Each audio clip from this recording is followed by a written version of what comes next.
William Prince. Misfits on vinyl for me. Fuck John Cougar! Hello and welcome to another episode of Misfits on Vinyl. My name is Spencer Streichert. I'm an actor, comedian, and one of your tits. My name is Aaron. I am one of your hosts. You're one of the hosts? Yeah. We don't have hosts here. We just got big old titties. One of us does. We just got 4 big old milkers, man. Yep. We're like a cow. We got 4 tits. I actually have 6. You have 6? Yeah. Do you count the one between your leg? No, I have 1, 2, 3. 1, 2, 3. Oh, so Yeah. it's like a 6-pack. Yeah. You have like dog titties. Basically. Nice. That's why I never take my shirt off. People are like, ew. Oh, it's not my fault. don't say ew. They're all functional. Yeah. Why are you grossed out by this? Yeah, it's like, what happens if I have, 6 puppies and I only have 2 nipples? Someone's not getting fed. Someone's going to be starving. Yeah. There's there's like a good third of them are not going to be eating, which is not good. So, it's just how I think about it. Yeah. So if people are wondering, we took a little unexpected hiatus. Yes. The reason that we took an unexpected hiatus was because Aaron got involved with the Russian mafia. Yes. And he robbed a train full of people. Yes. And they said, "You are the powerhouse." Yeah, and now I'm going to tell this story for 15 years. I'm going to ride this story all the way into a movie deal with with Luke Skywalker. Yeah, man, he's going to play your dad. Yep. Apparently, because he definitely doesn't look younger than you or anything. Definitely. And I'm just going to casually deny my alcoholism on a regular basis. Did you? And then I'm going to go. This is like, it's kind of a deep cut, but also we're a music podcast. Yes. 2 Bears, 1 Grave. Did you hear it? Yeah, I did hear that. Yes. Yeah, I did hear that. Dude, it was like, that sort of shit is so brutal, but it's so funny seeing, like, it used to be that, like, comedians were, like, the top dogs of just shitting on everyone. No. And now it's, the tide has turned, man. Now they have no power. Well, I follow a couple people on YouTube that talk about it, and, like, a lot of the podcasting comedians will, like, watch their videos and they try to take them down. Like, it's really funny. What is it? Is it Red Bar is the one guy? Oh, I think? yeah. Yeah, he pisses everybody off. And then I like this one guy. It's Too Lazy to Try. Yep. He's all into the culture of that stuff. Dude, so it's so, like, I can't imagine, like, watching, like, any of those guys. It's gotta be another level of psychosis to just be like that dedicated to just being like, yeah, fuck it, I'm gonna just make fun of this person I don't know. Yep. And I'm just gonna tear them down a few pegs, which I think everybody needs. We all need the humbling. I would love for someone to do that to us. I would love to get shit on by that would Red Bar. That would crush my ego. You know what? I think I was actually thinking about this the other day, because I listen to Who Are These Podcasts a lot. Yeah. And I, have thought in the past it would be fun to be a guest on that, but at the same time I'm like, I don't know if I want to expose myself to that world. No. And, like, put myself out there, because I don't know if I could handle the heat. I'm comfortable with the couple hundred people that listen to us. That's good enough for me. I'm comfortable with our moderate obscurity. Yes. I agree. I don't want to be having people make YouTube videos about me. No, I don't either. Although I will say this, the guy that made the Crystalia problem, Kyle Anderson, we follow each other on Instagram. Oh, there you go. Yeah, and I shot him a message, and I was like, hey, I just wanted to say I'm a fan of your work. I love that video of Crystalia when he realizes that people can save Snapchats. Yeah, they can just screenshot it too. He was like, what do you mean? Is Snapchat, everything disappears, right? No, they can screenshot.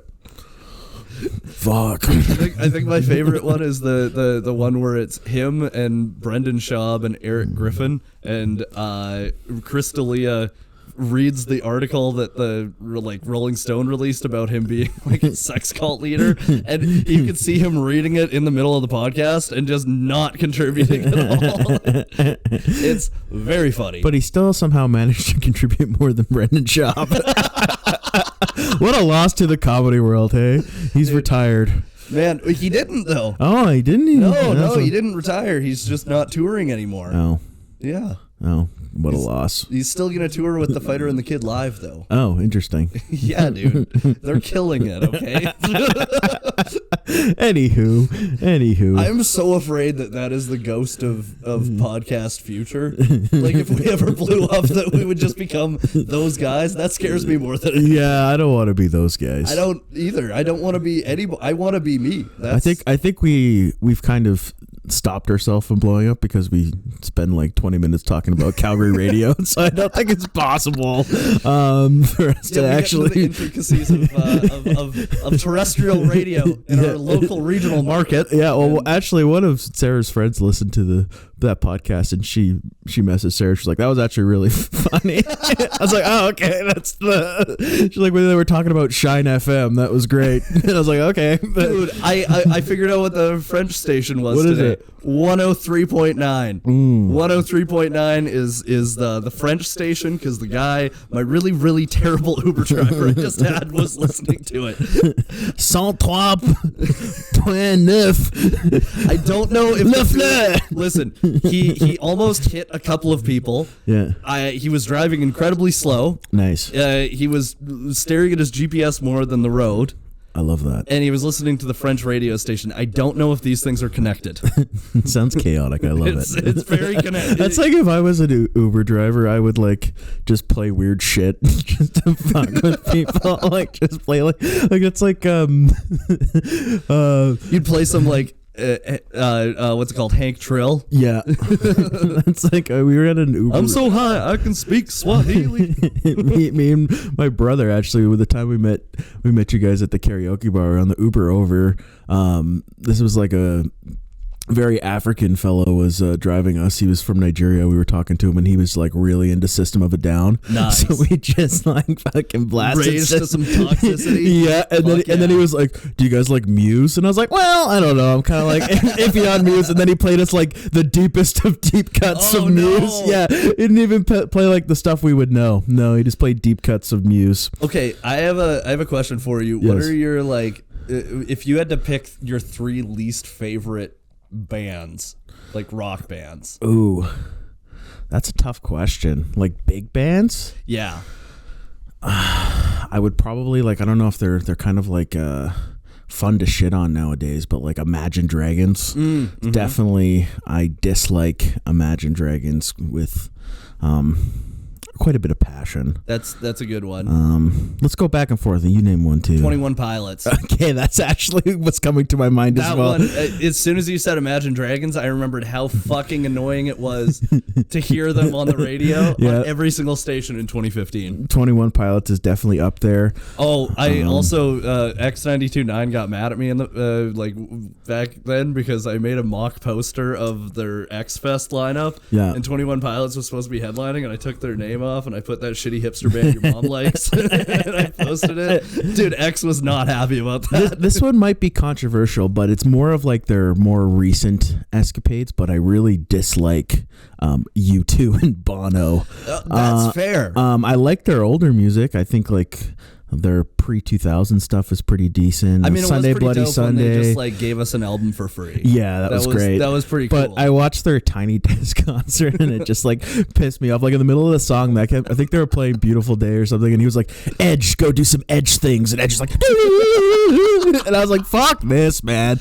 Like it just pissed me off. I will say I was like I don't know, like 8 months ago or so, I was talking to Tommy Campbell. Yeah. He just like Instagram called me, and I at first thought that it was an accident, so I answered the video call, and then he was like, "No, I just wanted to talk." I was like, "What the fuck? I've never done Instagram like video call." And then he was telling me about the U2 documentary, like the one with David Letterman. Yeah. It's actually pretty good, and I'm not a big U2 fan. Yeah, I enjoyed it. I just know if I like went to see them at the Sphere, they would play like a bunch of their new songs, and then they would do weird versions of the songs that everybody wants to hear. Yeah, that would bother me. And I think actually that reminds me, I can't remember what I was listening to, but somebody on a podcast, it might have been a sports podcast, might have been the Pat McAfee show. They went to see U2, and they didn't. Dude, weren't you on the Pat McAfee show? No, I was there on the Pat McAfee. I thought you went on there to promote your podcast. Yeah, this is true. Yeah, dude. Yeah, that's true. I did, and it was a disaster. I showed up drunk without my shirt on and just like yelled. And then the worst part was when you went to the airport, dude. That was the worst. And that lady didn't let you check your bag.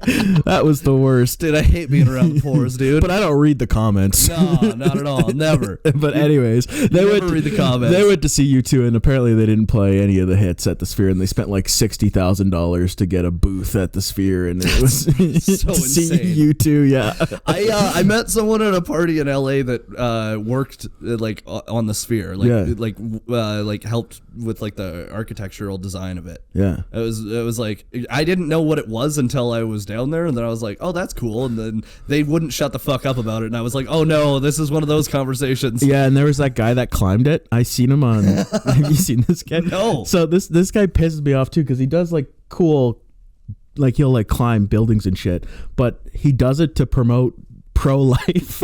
Oh no. He calls himself pro-life Spider-Man. So like I like came across his videos, and then I was like scrolling through him climbing this shit, and then like I come to one, he's like, abortion is terrible, think of all the babies, and I was like, oh fuck, this guy pissed me off. I just want to see a guy like climb buildings and break the law. Remember when they used to set up on the university campus, the pro-life people, and they'd have signs that they'd have like pictures of a genocide and be like, this is what it's like at Planned Parenthood, and you're like, no, that's not what it's like. Also, you're in an international school where people definitely came from those countries. Yeah, like maybe not the vibe. Yeah, no, there's a truck that drives around here too, around the city. Oh, the one that has like Jesus is King on it. No, it has like a bunch of pictures of fetuses. Oh, on it. And it's like tasty. It's like a big truck with. Anyways, I drove by it the other day, and Buddy had like 15 dash cams, and I just imagine the one that's facing him is just some like fucking 50-year-old bald guy that's just sweating his balls off driving this whole truck around. Is he uses the one that faces him? Yeah. To make his Facebook videos. Probably. Where he's got the Oakleys on his 5-hit. Probably. You know? He's got the pit vipers on. He's got the pit vipers on. Yeah. The pugs, the ones you buy at the gas station, the knockoff pit vipers. Unnecessarily long pauses because he thinks that that's going to make him seem smarter. Yeah. He goes, well, you know, the thing is, when you pretend that there's more than two genders, yep, and then he'd say something horrifically wrong. Yeah, but that's how you make it in the podcast. That's how you make it. That's where we're going, dude. That's oh God. That's where we're headed. Anyways, I would fucking die.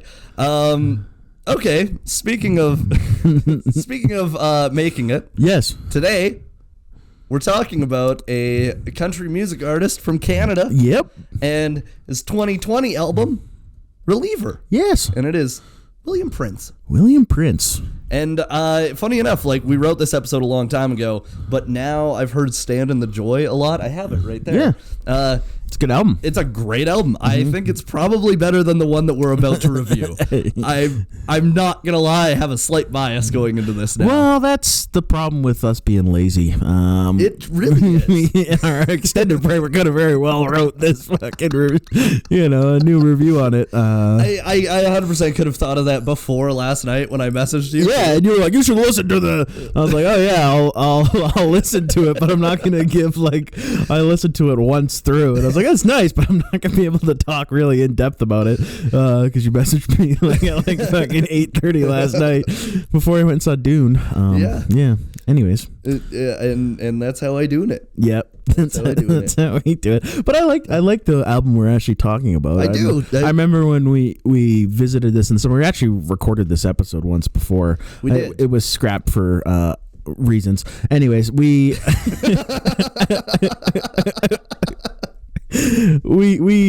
I really enjoyed it. It was a pleasant surprise for me. It was really great. And that's no shade. That was multiple reasons. Yeah, no. We all felt the way about how we did that episode. Yeah, that episode did not come out okay, here's my biggest problem. A lot of the times I say things and I don't mean what I say because I fuck it up because That's a good virtue to have. I'm stupid and illiterate and dyslexic. Several things. I've never once in my life said something I've never meant. And that's fair. No, that's fair. That's called sarcasm. Yeah, sometimes I talk way too much. Yeah. Anyways, Well, I think about like even just to go on a different tangent, but I think about even like when we did that Post Malone episode and we like just shout out Post Malone, but he's actually like a really good person. a super nice yeah, guy. and I'm like, we probably took that at the wrong angle. We took like 3 articles and we're like, this is the truth about Post Malone. Also, I find it funny too that we just at the end of the last episode, you had a rant about how we're hypocrites because we're criticizing music, but we don't know what we're talking about, but we're getting mad at people for not knowing what they talk about. And then we took a 3-week hiatus. Yeah. Somebody out there, maybe our fans in Chile, think that we quit. Yeah. So this is going to be a nice surprise for them. We're back. We talked a lot about shit that had nothing to do with music off the top. Yeah. We have some guests coming on soon. I hope they don't listen to this. Yeah. Anyways, let's talk about William Prince because this is a great album. This is a great album. William Prince's Reliever album is his sophomore project. It was done by Canadian country music artist William Prince. I've said that twice now. I just had it worded weird. It was released February 7th, 2020 by Six Shooter Records, which is a Toronto company. The mission statement of the company is, life is too short to listen to shitty music. Other artists on their roster include July Talk, Shaky Graves, the Strumbellas, and the Dead South. I have seen a couple of those bands live. Yeah, I've seen July Talk. I've seen July Talk. Siobhan and I's first unofficial date was to a Dead South concert. Nice. Hey, don't kill me. Yeah. Okay, in an interview with the Rolling Stone writer John Freeman. Ow, fuck, she just grabbed my dick. That Get over there. really hurt. She clawed right into it. She had to go up high. Yeah, dude. Especially when I'm at this angle. Don't be so aggressive. Don't be so aggressive. Okay, so in an interview with Rolling Stone writer John Freeman, William Prince is in a better spot now than he was when he started writing songs for his latest album, grappling with the death of his father and the dissolution of a long-term relationship. The Juno-winning Canadian singer-songwriter who turned heads with the swooning Breathless in 2018 buckled down and started working on new songs. It was a survival strategy that turned out to be a prediction of the future. Nice. It was a way to slow time down, slow everything down, and focus on what I'm really about and how to express it. Always with the idea that this is a reflective attempt, says Prince, calling from his home in Manitoba, because I know that I'm going to make it through this. So I was hoping that I would just become the tale of survival. You know what? I've thought about this. I just thought about it now. It's like he did all that self-introspection, and then the album came out in February of 2020, and then everybody else had fucking introspection. Yeah. I wonder if he did it twice. Yeah, I wonder if he doubled down. I wonder if he did it twice too, because he was dealing with a lot of grief when he was writing this. You know, nothing better to solve some grief than spending hours and hours by yourself. Yeah, honestly, it's great. It's very healthy. Yes. And to not talk to anybody. Yes, that's the way to go. Exclusively use your art to deal with your trauma. Yes. That is what we need more of. More Grimes. Yeah, you were looking for a table. I was. I needed something to hit, and I didn't have anything to hit, so I... But yeah, I get that vibe on the album. I mean, there's some really... slow, heartfelt songs, and then there's some like Wasted as just like not about taking life too seriously, and just I think that's one of my favorite songs. That's one of my favorite songs. Like I think since I heard it, I've played it on repeat since the summer when we first did this, and just the message of the song, the way he talks about stuff, and the overall vibe of the song really encapsulates like not taking life too seriously. Gotta love what you do, babe. For that jingle jangle. Mm-hmm. Go teach JMO overseas. It's like, I could do that. Maybe read books on philosophy. But yeah, I like his outlook on life, especially in that song and a couple other songs on the album. I think he, has a way with words and the way of putting a feeling into a song where it doesn't come off as corny or cheesy or totally. There's a lot of that goes on, especially in the folky country sort of genres. There's a lot of corny lyrics and corny Especially messages. with the like stripped down guitar lyricist centered sort of singer songwriter. There's a lot of that corny stuff. There's something too about keeping it simple and not trying to be too deep. Yeah. And I think that really connects with a lot of people too. There's this time and a place for listening to really introspective and deep lyrics and all that sort of stuff. And I mean, I certainly have a spot for that, being a big Bon Iver guy. But there's something nice about the simplicity in his message and his lyrics, and also the arrangements of the song. Yeah. I think there's a lot of nice going on in there. I said this to my friend that I went to the concert with. It's kind of amazing because he seems to have almost a Gordon Lightfoot style of songwriting. That's a nice way of putting it. Yeah. And it really shines through in his like this album. It comes through a little bit, but in his newest one, I found that was where I was like, oh shit, yeah, this sounds a lot like how Gordon Lightfoot structures his songs. Okay, so Reliever, the album that resulted from that effort, feels remarkably optimistic to have emerged from such heavy circumstances. Recorded in Winnipeg by Scott Nolan and in Nashville by David Cobb. It's full of simple, elegant arrangements that keep the focus squarely on Prince's storytelling in his rich, breathy baritone. And my God, his voice is beautiful. Yeah, he does have a really nice tone. He's got a rich voice. That's even when I started listening to this again, prepping for the episode. It's like the first thing that stood out to me. It's like, oh man, his voice is so nice. Like he could sing anything. He literally could. Yeah. I would pay to see him sing anything. Yeah. And honestly, I paid to see him sing his songs. And I was like, this is great.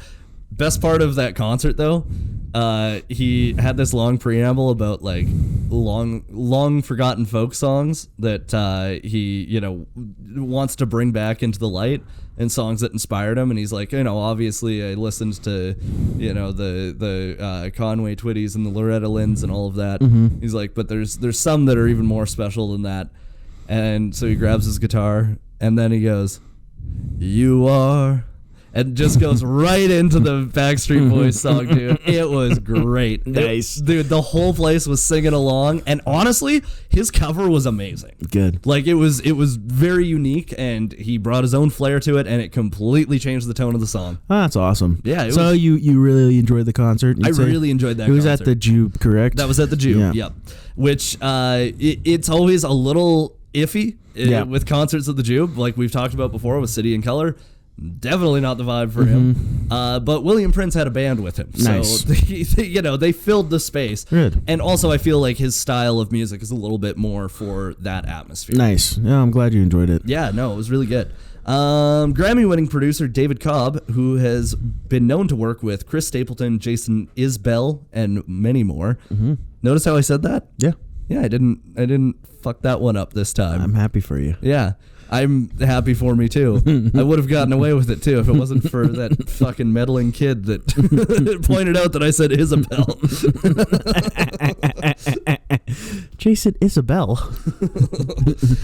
All right, so about the artist, William Prince was born in Selkirk, Manitoba in 1986 and moved with his family to Pegus First Nation as a boy.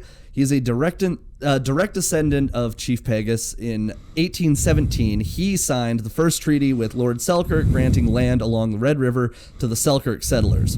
In 1840, he was one of the early Western First Nation converts to Christianity and was given the baptized name William King. His children adopted the surname Prince, and then he and his people had helped both the Hudson's Bay Company and the Selkirk settlers.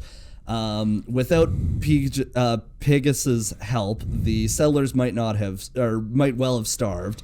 More than likely, they probably would have. Let's be honest. In the middle of Manitoba. Pretty fucking useless too. Most of them are like coming from fucking London, never lived outside of the city, and they're like, "Oi, we gonna go get some beavers, we is. Where's the chimneys to sweep? Where's the chimneys to sweep? I'm just a colonizer, I is. Where's my chimneys? I need a chimney. If I can't sweep a chimney, how will you know that I'm a chimney sweep? You guys have dental here? What? Fuck me. Well, you heard the one about like what happened when the indigenous people first saw the British people, right? No, what happened? They thought that they were horribly disfigured because of their teeth. Damn. Yeah. Dude, I found out recently British people really don't like getting made fun of. No. Like, really don't. Like, I have a joke in my act right now that made fun of British people, and then someone complained about it, and now I've written even more about it. That's funny. I'm like, you cannot complain if you are uppity about British. Yeah. You know? Okay, so Prince's father was also a musician and a preacher who recorded a number of albums, and Prince traveled with his father playing gigs in northern Manitoba. Taking influence from country icons like Johnny Cash and Chris Christopherson, Prince eventually left his pre-med courses in Winnipeg and devoted himself to songwriting, often contributing to the band Indian City, whose Here and Now, their third album, was released on February 15th, 2017. The song Through the Flood won Best Music Video Performance from the Native American Music Awards. 3 of the songs from that album won the Indian Summer Music Awards in 2017. Tree of Life as Best Country, Seasons as Best Pop, and Here and Now as Best Rock. It's pretty crazy that they got 3 genres with this band and just nailed it. The album was nominated for the 2018 Indigenous Music Album of the Year for the Juno Awards. One of the songs on the album, Through the Flood, features Dawn Emero and directly addresses the issues of missing and murdered Indigenous women and girls in Canada. And in 2018, the band performed at a concert to raise awareness of the issue.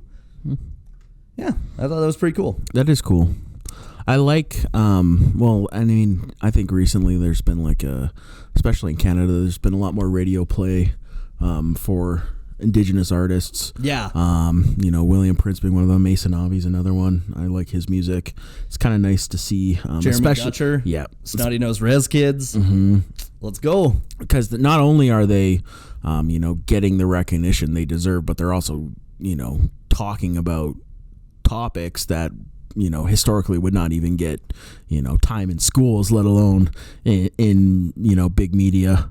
So it's pretty cool to see. And especially like if you're an artist that is like, if you're an Indigenous artist 20 years ago, and you bring up those issues, you're likely to get blacklisted. Yeah. 20 years ago was only 8 years after the last residential school closed. So shit ain't exactly perfect. But it's nice to see that not only that it's getting more recognition, as in the arts itself, but also just like it was a big thing. What was it, 2 summers ago we had the big 3 summers ago. Yeah, 2021.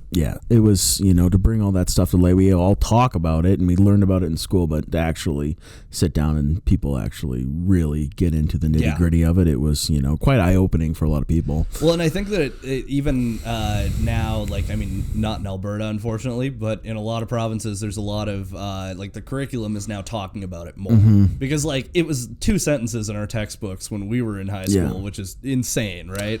But I remember because my family taught me about it, when I was younger. So I knew kind of going into it, about that. And then I remember in high school when that came up, it was literally half of a paragraph. And I went, what the fuck? Yeah. Well, you can't learn from the past unless you acknowledge it, talk about it. And, Did the funniest, I did a show with a museum a few years ago. I'm not going to name the name. It was in a smaller community though.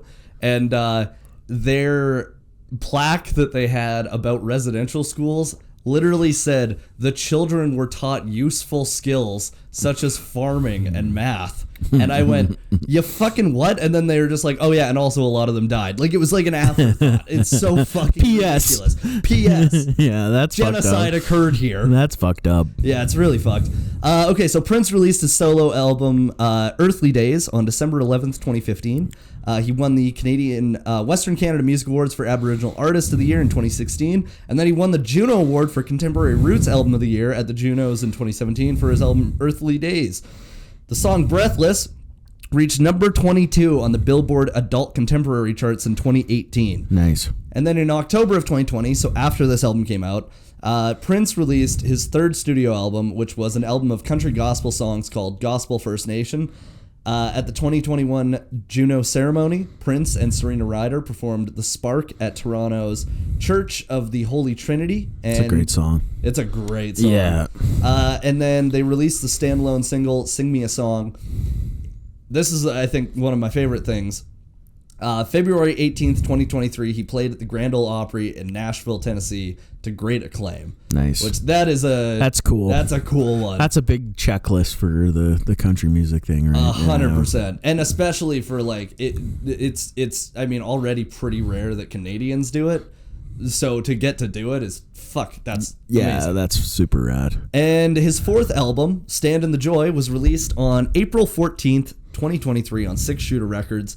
That is that one right there. Mm-hmm. And that one, just last night, won the Juno for Roots Contemporary Album of the Year. Nice. Yeah, I saw that the Junos were yesterday. Yeah. And, dude, it was an Indigenous sweep at the Junos. Yeah? It was nice. a fuck ton of Indigenous artists winning at the Junos this year. It was dope. And Kyle Brownrigg won Comedy Album. Nice. That's cool. It was... I now produced a room that had a Juno winner. Oh, how does that make you feel? Oh, it makes me feel... My ego's out to here. I wasn't even there that night, though, because I had COVID. Siobhan was there. Nice. And then she told Kyle, like, yeah, so the rules of the room are, like, no homophobia, racism, transphobia, all that. And Kyle's a very openly gay man, and he went... What is happening in Alberta? I was expecting to be harassed.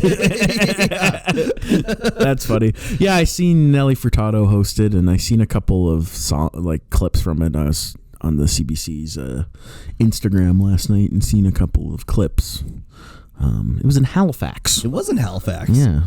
Halifax? Everybody was roasting the crowd in all the comments. They're like, the crowd sucks. This crowd's ass. Which I have to say, Halifax crowds are great. So like, if they were bad, it is not on the crowd. I will say that. Like Halifax shows the fuck up when they come out to a show. Yeah. Music, comedy, theater, they are there for it and rowdy. Nice. They are very there for it. Well, apparently they weren't last night, according to the 6 or 7 Instagram comments I saw.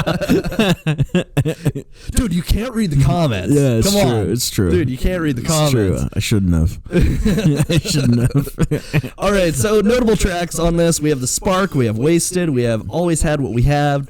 We have Lighthouse. The Gun. The Gun. I The like Gun's the gun. a great one. Yeah, The Gun is a good song. The Gun is a really fucking good song. Mm-hmm. Always Have What We Had. I was really disappointed that he did not perform that at his concert. Yeah, That that's was a good song the as well. one song yeah. I didn't get to hear that I was excited for. Damn. But that was a good one. Well, it is what it is. He played all the other ones though, right? So that's got to mean something. He played quite a few songs. Yeah. He was there for like an hour and a half. That's pretty good. It's a pretty good set. Yeah. Yeah, that's nice. And then that lady started fucking yelling random shit out. And then this old guy got very upset and told her to shut up. And the entire time, William Prince did not address it. Nice. Which is a power move of sorts. Yeah. To just be like, my crowd's going to turn on you. Yeah. But Shut up. I'll let my crowd handle it. I'll let my crowd handle Yeah. it. I'll let my 2,500 bouncers handle it. Yeah. Everybody there just wanted to go and sit and listen to this guy just sing beautifully. Yeah. And one lady's just there for a party. Yeah, that's weird. Yeah, I didn't. Yeah, it's the weird vibes. She read the entire room wrong. Yeah. Maybe she thought she was going to a Prince concert and just didn't realize that he died. And that he would play the Jew when he He's came like, to play Calgary. 1989. Yeah. She's like, where's Purple Rain? Play When Doves Fly. This guy looks nothing like Prince. What the fuck? Artist formerly known as Prince. Play Raspberry Berating. This guy looks nothing like the symbol. What the hell? Play Nicky Dartling. Yeah. Nicky Dartling gun. She just showed up to the wrong place. She just like, someone was like, have you read the news in the past 10 years? Like, have you heard about Prince? She's like, Prince died. Oh no, now I'll never get to hear him do a combo with David Bowie. I guess I'll just have to see Tom Petty instead. Ooh, got some bad news for you. Talk about heartbreakers. Talk about heartbreakers. You're gonna be free falling all the way to disappointment now. At least we still got Leonard Cohen. Oh man, damn it! Oh no! Ah, dang! Oh dang it! Oh, dang it! Shucks. That one bums me out. Yeah, that one is a bummer. I mean, he was old as fuck though, so fair. Yeah, I still liked him. I liked him too, but I'm just saying, like, I feel like you live that old, you're in it overtime in a way, you know. I think he was only like in his early 80s. Yeah, that. I think once you hit 80, you're just every day is a blessing. Okay, yeah. Get up and kiss the wind, whisper into your lover's ear. Yeah. Their ear has long hair because they're old. You gotta put their hearing aid in first. You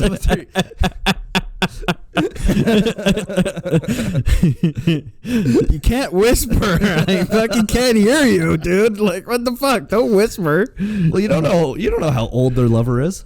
It's true. They could have they could be pulling a De Niro, dude. They could have money. They could have money. Yeah.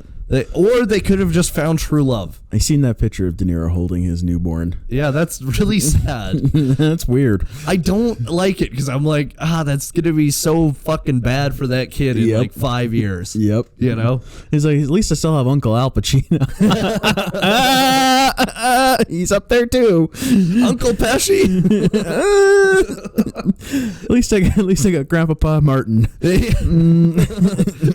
Well, at least Uncle Scorsese's going nowhere. Yeah. He's got 4 more 11-hour long movies to make. I don't know about that. I don't know about that. I feel like he's gonna be that guy that does not die and just keeps making movies like Clint Eastwood. Yeah, I think next time he releases a movie, like pick a year where Christopher Nolan doesn't make one. That's my only advice. That's yeah. Or Tarantino. Don't do Tarantino's last movie. Yeah, because that one's gonna be his swan song Oscar. Yeah, because they'll go, oh, we could have gave it to him. Did you hear the rumors that Shane Gillis was gonna star in that? Oh yeah, that was what? It's not true. That's not true. No. But yeah, there was a bunch of rumors that he got cast in Tarantino's final film. I mean, in all fairness, in the last like 3 months, it's everything that I've read about him has been him blowing up. Yeah. So, I mean, I have something to announce. I've been cast in Tarantino's next film. Ooh. Yeah. That's exciting. Yep. Well, I mean, he saw my work as Jon Snow Globe, and he was like, "Listen, I need to get you in the Movie Critic." Yep.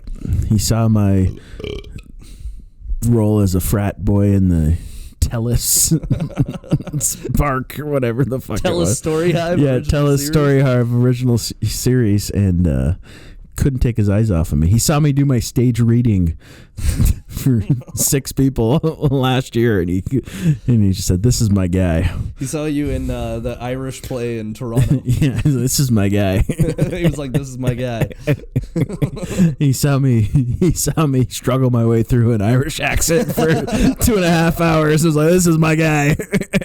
Yeah, I like that when I did that, because the director was like, "Oh, just watch some Irish movies," and I was like, "All right." What's your Irish accent like? No, I don't have it anymore. No. Go for it. I'm not. Go for it. I refuse. I'll do it if you do it. No. I'll do it. I refuse. You gotta do it. I refuse. You have to do it. Nope. Notch. Nope. Notch. Nope. I don't even know what that means. That means if you don't do it, you gotta lose a piece of your eyebrow. I don't play by your rules. I'm not doing it. No, I'm not doing it. Not anymore. It's been thrown into... Aaron Walsh. Do you want the Guinness? No. Diddly-dee potato. No. No, I'm good. Lucky Charm Dublin. I'm good. Mary O'Connell. I'm good. I'm okay. Thank you, though. The IRA. Yes, I'm aware. Yeah. Yeah, I've heard about them. Yeah. They're a thing. Yeah, they kill drug dealers now. Really? Yeah, I watched a documentary about it recently. So That's what I do in my spare time. You're saying that they do good now? Yeah.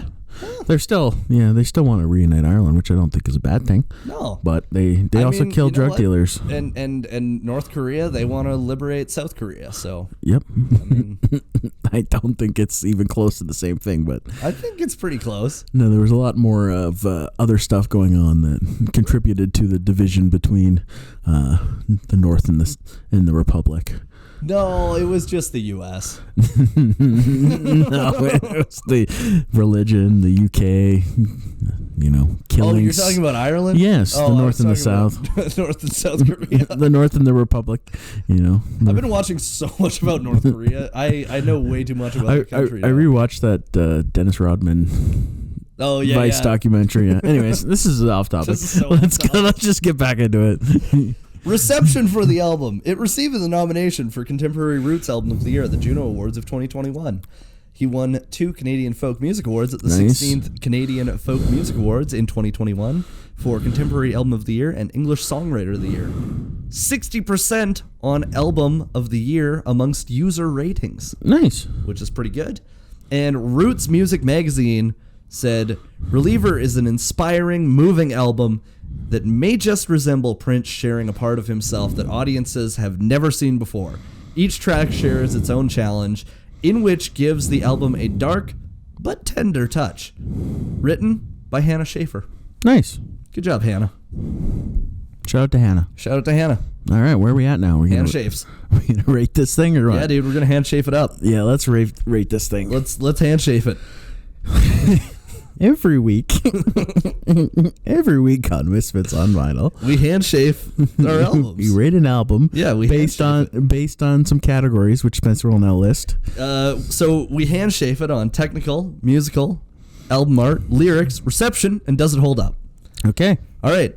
Technically, I mean, it's a pretty, it's a basic thing to mix. It's crisp. It's crisp. I think his voice sounds really good. His voice is very clear. Yeah. It's literally booming through the speakers. It does what it's supposed to do. So I'm gonna give it like a 6.5 or a 7. 6.5 or a 7? That's good. Yeah, I think a 7. It does what it's meant to do. I'm going to do a 7.12. Okay. So we're at a 7.06 right now. Musically.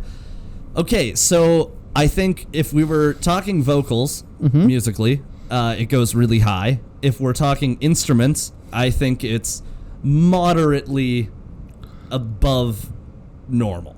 Yeah, I would like his lyrics and his voice are what you were there for. Well, I think they're yeah, I think it's a simple songs. Story, yeah. It's 4 chords. Are you sure? I think it's a little more complicated than that. I don't know, man. Yeah. I think that all of those riffs are pretty easy.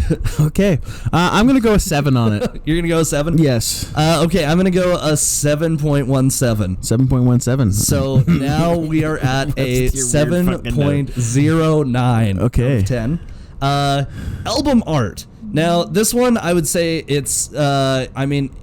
It's not revolutionary. It's middle of the pack. It's pretty middle of the pack. I think that album art for Stand in the Joy is really cool. Good choice in font. And great choice in font, great choice in colors. I feel like Reliever, it does match the tone of the album though. Like the gray album cover, standing there like desolate, Now we're talking, about this one having cool font, but I think that looks just like it. Which one? Blue? Yeah, it looks very similar. It does look similar. Yeah. But the O and the J have the little swirly. Yeah, I don't know. I think it's like a 5. 5? Yeah, that's for me. You do a 5 on the album art? Yeah, I do a 5. I will do a 6.72. What's the matter with you? You're just making your job harder. What are we at? We're at a 6.97. Yes, okay. Okay, so lyrics. Lyrically, this is a great album. Well, we talked about it, yeah. Like, there's some simplicity to it, but it also gets his point across in a, refreshing way. And I think that he uses a perfect amount of metaphor and literal speak to convey said message. I'm going to go a 9 on the lyrics. I'm going to go an 8. You're going to go an 8? Yes, sir. All right, so we are now at a 7.25. I'll go with that. Yeah, sure. Yeah. Reception. Well, it was pretty well received, but I will say it is only one of 2 of his albums to not win a Juno. But it did win Canadian Folk. And we don't have any info on sales or anything like that. We do not, no. Yeah, so I would probably... Canadian artists get shafted that way. I would probably go a 7. You'd go a 7? Yes. I'm going to go a 7.47. Repeating? repeating. Okay, cool. Because then that brings it up to a 7.33 Okay. out of 10. Repeating. And does it hold up? I'd Yes. say it holds up. It absolutely So holds up. 7.33 repeating out of 10. Yeah, that's good. That's good. Yeah. I think it's a great album. People need to go and check it out. Check it out. Also, this episode went super fucking quickly. Where are we at? We're at 46 minutes. That's not bad. That's not bad at all. You get a little short one. You get to warm up to our wonderful voices again. We're back for like the 6th episode in a row. 6th episode in a row. So this is the 6th time where we're making promises that we cannot possibly fulfill. To Well, our we're listeners. gonna record again. We are gonna record again. Yes, at some point. We are. Yes, We promise. we will do it. Anyways, that was fun. That was fun. Yeah. All right. Before we go, You got some dates? I got some dates. I have Jasper on June. I almost said June. No. Jasper on April 12th. It's a part of the Jasper Pride and Ski Festival, and it is at the Jasper Inn and Suites. I'm going to be going there with Gabby Rose. It's going to be a really fun show. I seen they're doing a giveaway. They are doing a giveaway, Yeah. and people can win a really amazing prize because you don't just get free tickets to the show. You get a $50 gift certificate to the restaurant and a one-night stay Nice. at the Inn and Suites, and it's a very, very nice hotel. So Nice. I highly recommend people go over to their Instagram and enter that giveaway because you could win a nice little vacation. That's awesome. And then on April 13th, I am I'm in Airdrie. I am at Atlas Brewing. It's going to be a good show. Gabby Rose is going to be there as well. Nice. Potentially Siobhan Cooney as well. Nice. My fiance, Nice. fiancé. Okay. Yeah. And then on the 17th, I'm going to be in Grand Prairie with Dale Ward. Nice. So that's going to be a fun one. And then end of April or early May, we're doing the special. So that'll be somewhere in Calgary.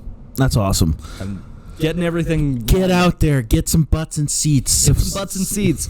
Please come out to a show. Come out to my special taping. Make it go well. Yeah. So that one day I can also refer to my fans as the Poors. We could sell vodka. We could sell vodka. I don't know what else we could do. We could move to Austin. That's probably what's going to happen. That's probably what's going to Yeah. happen. It is the epicenter of entertainment now. Yes. I have one music festival and one comedy club. Let's all move there. Yeah, let's all move there. Yeah. Let's save it. I'm dude. so disenfranchised with the liberal politics of Calgary, Alberta. Yeah, honestly, dude. Oh, it's rough here in Calgary. Yeah. All these lib cucks. Yeah, and there's, we have our own Skid Row. Yeah, Yep. we do. It's Down by the Superstore in the East Village. it's literally a quarter of a half of a city block. It's an underpass. Yes. It's literally an underpass. Literally an underpass. And I could avoid it, Could avoid it, but I don't. So I drive by and I go, ugh! or I just walk through it and I just say hi to everyone. See what happens. I'm like, hi. And I go, hi, and I say, how are you doing? They say, not great, living in the tent there. And I go, I'm sorry about that. That's not good. Do you want some help with that? And then they say, sure. Can you give me a shower or a hug or anything? And I go, Depends on what order that goes in. depends on what order that Yeah. goes. I don't really like touching most people. Well, what I typically do is I bike by and I say, nice house. And then That was literally the fucking most ridiculous thing. Oh, Jesus Christ. Not my proudest moment. You know what, though? One of my proudest to watch. Because I had nothing to... I was just like... Dude is standing in the middle of the fucking bike path and then yells at us for biking on the bike path, which makes no fucking sense. That's literally where we're supposed to be. That's like, I don't know. I got harassed by that homeless guy in New York too, and that was I don't know. They have a thing for me, I guess. Yeah, dude. I was eating pizza at this restaurant, and homeless guy just started to harass me for sliced pizza. I was like, no, sorry. we're gonna eat this. He's like, yeah, you're gonna eat that, you fat motherfucker, you piece of fucking shit. You're so fucking disgusting and fat. And he was blind, so I don't know. Like, was my essence just fat, or did he? I don't know, man. Did he but know? Maybe. Well, He had the cloudy eyes, so he had cataracts. yeah. He had cataracts. Yeah, it also could just be that he is fat phobic. He could have just seen me, like, he could have just made up basic shapes, and he was like, round! Fucking give me your pizza round, man! Anyways, He anywho. just looks at you and he's like, shape, circle. Fuck you! Fuck you, circle Give shape. me your pizza. He's got a circle shape on his plate, and he's got a circle shape in front of me. This guy's round. Anyways. Well, pizza's kind of a triangle shape. Yeah, but I guess it depends on what form you have it in, if it's been pulled apart or not, because it could also be a half circle. You said New York, so I assumed it was by the slice. No, it was a full pizza. You got a full pizza in We were sitting at a nice restaurant. Crazy bastard. We were sharing pizzas. There was four of us. The restaurant couldn't have been that nice. A homeless guy came up and accosted you in the middle of your meal we were in and Greenwich- called you fat. He fat shamed you. We were in Greenwich Village. It was nice. There was only not that much garbage on the street next to us, and we had our own little booth. We only had to walk over 4 or 5 piles of garbage. Well, that's pretty nice. Yeah. Siobhan and I watched a documentary about the mole people, Yeah. like the people that live in the sewers In New York. And I thought it was Las Vegas. well, there is that too, Yeah. but this one's from the 90s. It was about New York. Yeah, man, it was fucking scary and very, very sad. And rent wasn't even expensive back then. No, dude, it was very affordable back then. And I was looking at this documentary and I was just like, this is gonna be us. Like, if we have a whoopsie, or if things don't get better in the next 3 to 4 months, not even years, months, things are bad. Come to my special taping. Yes, come. Please, for the love of God. Come see Spencer. Come see Spencer so he doesn't have to be homeless. Yeah, that's the main thing. All right. All right, Thank you. anal contusions.